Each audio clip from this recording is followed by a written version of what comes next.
رسالة ليك: لو في حد مستفزك أو موقف مضايقك، جرب مرة واحدة بس تكظم غيظك. مش ضعف، مش هروب، دي قوة هادية محدش شايفها غير ربنا سبحانه وتعالى. وقال الرسول صلى الله عليه وسلم: ما زاد الله عبدا بعفو إلا عزا. العزة مش في الرد القاسي، العزة في القلب. عرف يتحكم في نفسه.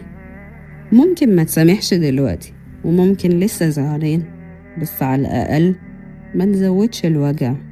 قول النهاردة: يا رب علمني أهدى قبل ما أتكلم، وامسك نفسي قبل ما أندم. ولو حسيت بالكلام ده، ابعته لحد محتاجه، واشترك في القناة وفعل الجرس عشان يوصلك كل جديد. واكتب في الكومنت: اللهم ارزقني حلما وسعة صدر.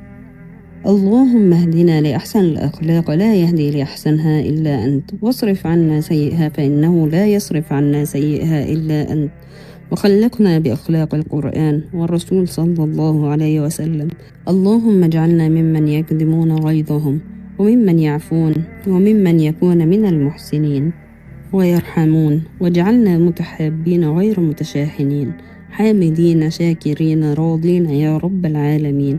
وارزقنا قلوب سليمة تقية نقية لك وحدك يا أرحم الراحمين. وافرح قلوبنا وارض عنا وارضنا، وارح قلوبنا وبالنا، وأصلح علاقاتنا وأصلح أحوالنا، وبارك لنا في أحبائنا وأهلنا. وصلى اللهم وبارك على سيدنا محمد. والحلقة الجاية هنتكلم عن حاجة بتولع نار الغضب من غير ما نحس، وهي المقارنة. شكرا ليك، وصلي على اللي هيشفع لك. والسلام عليكم ورحمة الله وبركاته.